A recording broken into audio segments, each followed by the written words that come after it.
He's so quiet. Why doesn't he ever say anything? His voice is so monotone. Why don't you just talk more? It's like talking to a wall. These were words said to me by friends, by family, by my teachers.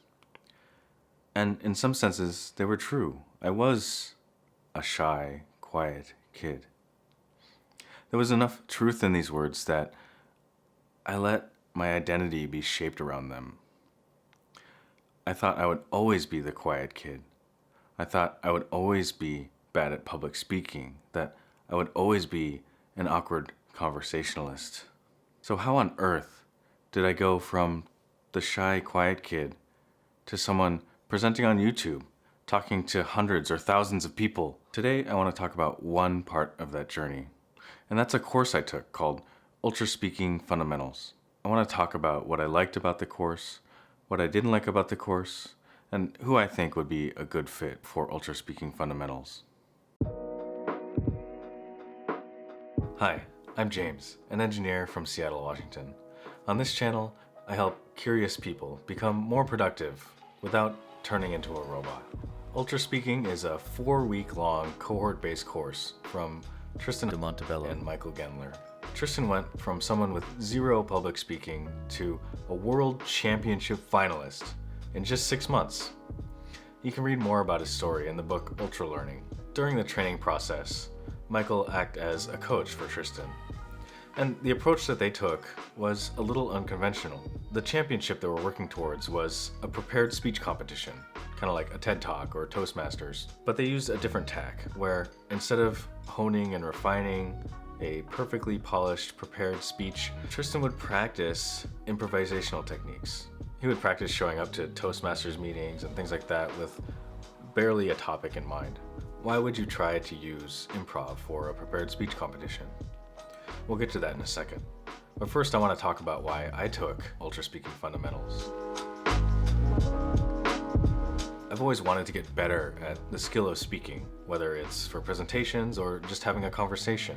I knew that if I clung to my identity as the quiet kid, I would be missing out on so much. I wouldn't be able to communicate my needs with the friends and family around me. I wouldn't be able to tell people about the things I'm learning. And if I fumbled a conversation with someone, I could be missing out on a new connection or a new friend. I had considered taking classes like Toastmasters in the past, but the approach never resonated with me. See, Toastmasters is all about prepared speeches, but my problem was overthinking. One big reason why I was so quiet was I was afraid to say the wrong thing. Instead of saying the wrong thing, I would sit there and overthink about what's the perfect sentence? How can I arrange these words in a way that won't sound weird? And in the meantime, while my brain is going and I'm thinking about the perfect way to say something, the conversation turns awkward. There's a weird silence. And the end result is that my speech comes out halted and I can't get the words out. When I came across Ultraspeaking, their tagline was, "Speak before you think." And to me, this was very intriguing.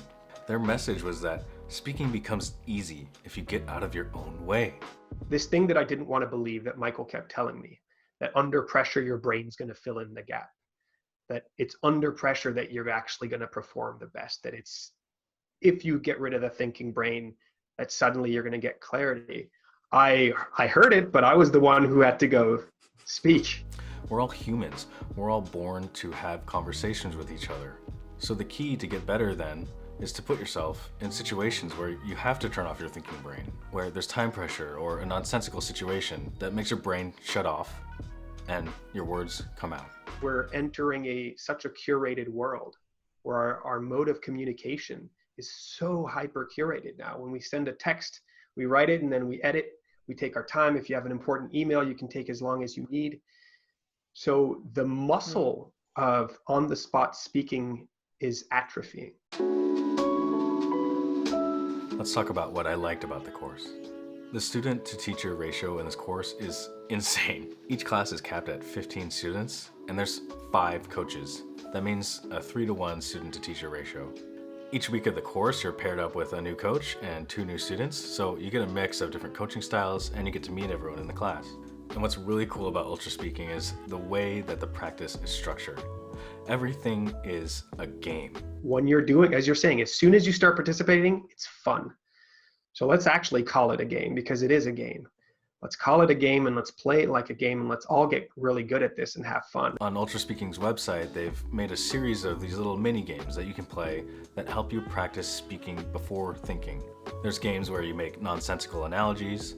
There's games where you give presentations with totally random slides, like a weird PowerPoint deck. There's games where you intentionally mess things up and have to fix them anyway. It's all a lot of fun. And this is the key, because my problem was overthinking. I was always afraid of speaking my words. I was always afraid of saying the wrong thing.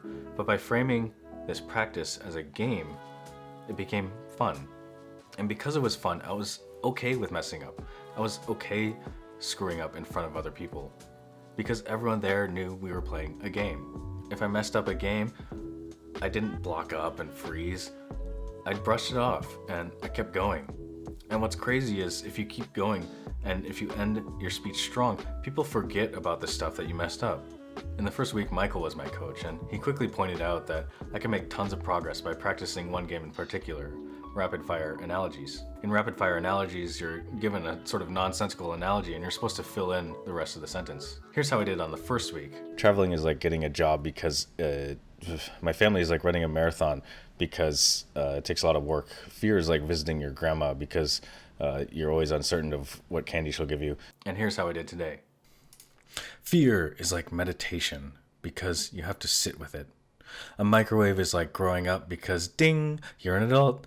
Friendship is like eating watermelon because it's sweet. This kind of game feels nonsensical, but it gives me the confidence to speak without thinking. When you practice messing up and fixing it anyway, you gain the confidence you need to go into any situation. And this was the key to Tristan's success at the World Championships. He had the confidence to know that even if he messed up his perfectly prepared speech, his brain would fill in the gaps.